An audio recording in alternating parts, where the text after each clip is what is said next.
醫師你好啊，倪醫師你好，歡迎你啊，醫師。清楚。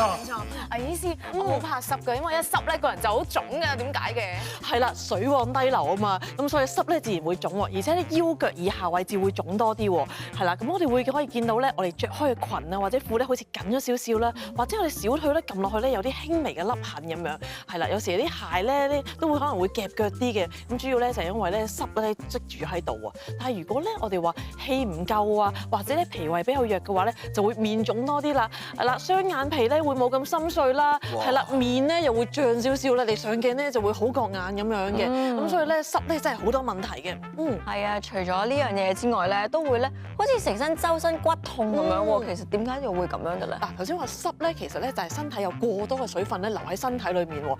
咁我哋話肌肉咧都係身體一部分啊嘛，肌肉裏面太多水分咧，就好似咧着住一件咧未乾透嘅衫咁樣喎。諗下好唔舒服，係啦，咁呢啲位咧就會好冤啊。咁我哋以前咧就話骨火，因為咧好似有火喺裏面撩住你啊，令你好酸啊，好痛。揼佢又唔係啊，捽佢又唔係。主要咧我哋咧就有濕喺度，所以去咗濕咧就會輕鬆晒，就冇晒啲骨火啦。但係咁樣喎，春天嘅時候咧，好多呼吸出現問題，譬如佢咁啊，又話鼻敏感，有時候有啲咳嘅，有啲長新冠之後咧，哇出現咗個問題仲嚴重，直情係唞氣都唞唔順，關唔關春天事？其實都關嘅，因為我哋而家長新冠嘅人咧，好多時都係我哋啱啱過去嘅一年嘅聖誕咧，或者新年左右咧中招嘅。咁其實咧佢哋咧嗰陣時天氣比較凍啦，好多時咧都有啲寒氣喺身體裏面。而我哋今年嘅春天咧氣温變化都比較大啲，有時20幾度，有時10幾度。咁有時凍嘅時候咧就會令到肺氣受寒，個人就會唔舒服咯。嗱，除咗咳之外咧，其實仲會引發鼻敏感嘅，即係我哋成日會流鼻涕啊咁樣。有啲人以為話係咪唔係打乞嗤先至叫鼻敏感嘅咩？其實咧只要咧冇感冒，但係咧成日會流鼻涕啊、鼻塞啊，呢啲都屬於鼻敏感嘅。佢自動咁流鼻涕出嚟㗎？啊，好犀利嘅！你女人講話咳，點樣咳法啊？係啦，我哋有咳啦，咁啊頭先講話好多時咧都係寒咳，但係咧根據而家臨床咧，大概都係寒咳、熱咳、燥咳呢3大類型嘅喎。寒咳係會比較多少少嘅咁樣，係啦。咁點樣睇寒咳咧？首先咧就係佢啲痰咧係白色嘅至透明嘅，有時咧甚至有啲泡咁樣啦，係啦。同埋咧一食啲凍嘢、飲凍嘢啊，甚至食啲咩白菜、芥菜比較寒涼啲嘅菜咧，都會即刻咳嘅。咦，係咪咁即刻就？係啦，冇錯嘅話，哎呀即刻就唔知點解喉嚨痕咳啊，係啊。咁呢啲我哋話因為肺部受寒啊，令到個肺咧氣管咧收窄敏感咁樣，咁所以咧就一定咧要避開風寒啦，凍嘅唔吹得。呢個前面呢啲位咧，頸啊呢啲位置唔可以咧着低胸衫啊，吹風啦。後頸都好緊要嘅，樽領嚟嘅。係啦，後頸我哋成日都留意唔到嘅。嗱，有個穴位咧叫大椎穴喎，係我哋耷低頭啦，係啦，跟住然後咧頸骨最突出嗰一粒骨嘅摸到嘅，摸到嘅。有啲人肺寒咧，直頭摸到呢個位置咧係凍冰冰嘅喎，係啦。咁咧呢個位置如果一受寒嘅話咧，首先就容易流鼻水嘅話，如果咧佢本身有咳嘅話咧，亦都容易咧令到咳更加容易發作咯。咁所以呢個位咧一定要保暖嘅，咁可以話着啲高領啲嘅衫啊，或者係長期戴住頸巾咁樣，係啲咳好翻或鼻敏感好翻之後咧，先至可以鬆翻出嚟。擦興佢得唔得？誒得嘅喎，我可以用啲薑捽下佢。係啦，或者我哋話啲熱性啲嘅藥油啊，辣椒膏嗰啲咧，即係哇肥啲肥嚟啦，真係食唔切藥啊成日，咁我哋即刻咧就喺度揾啲辣椒膏啲捽興佢，咁其實會有幫助嘅。嗱，沖個熱水涼淋多啲位置，呢個位置咧其實又有幫助嘅喎。哦，呢個就係寒咳啦。係啦，寒咳咁樣。熱咳咧，熱咳春天都未熱。係啦，我哋點樣未熱就熱咳咧？首先本身體質啦，嗱，咁佢本身可能好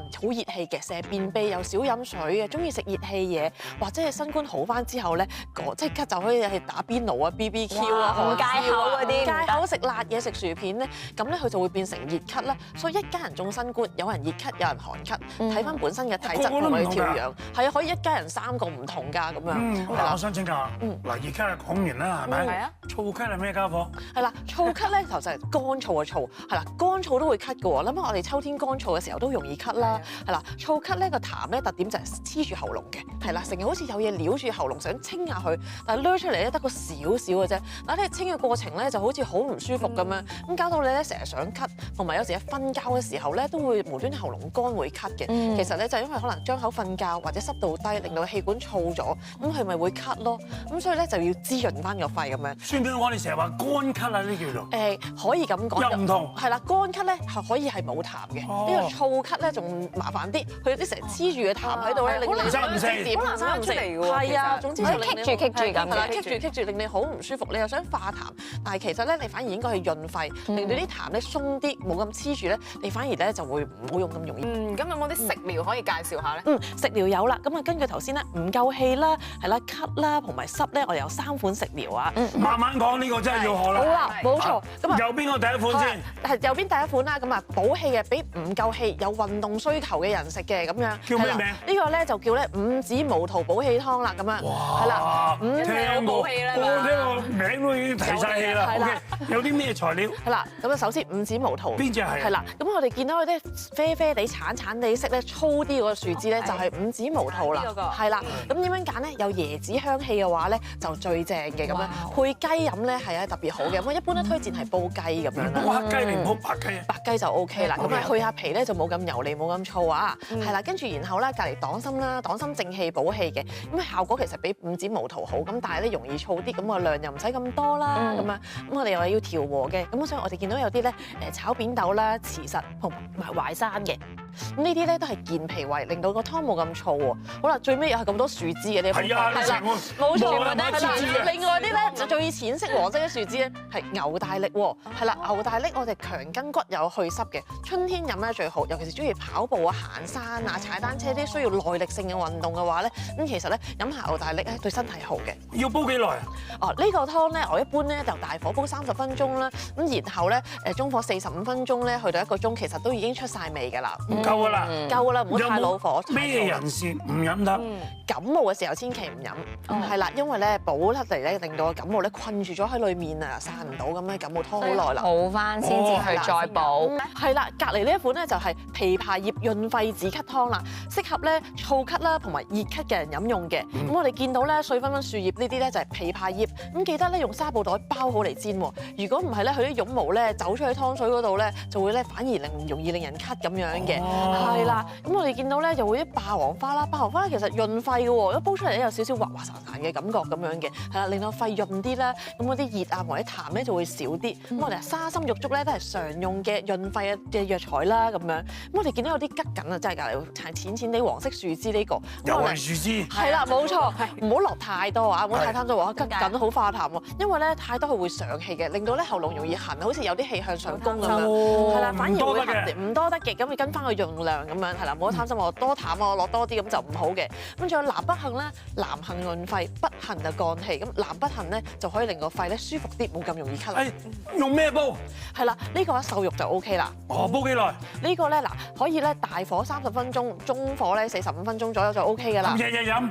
唔好日日飲，一個禮拜2、3次 O K 啦。有咩人唔適合飲？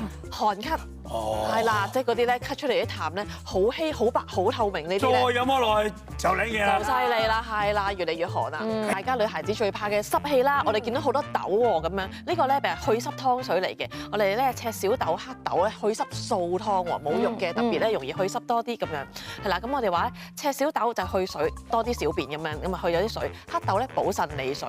咁我哋見到土茯苓粉葛咧，其實咧呢啲都可以藥材補汁嘅喎，咁樣咁可以咧咁啊清濕熱啦咁樣。然後咧白術咧就健下脾胃、化下濕，栗子咧就係咧代替肉嘅啫，咁而且佢有補腎作用，化濕都好好嘅。咩人唔飲得？啊呢個咧懷孕同埋月經期都唔飲得啊，係啦，自己留意啊，你係呀，你去濕啊？係啊，多謝晒倪醫師，有唔明白嘅記得請教專業人士同埋醫師。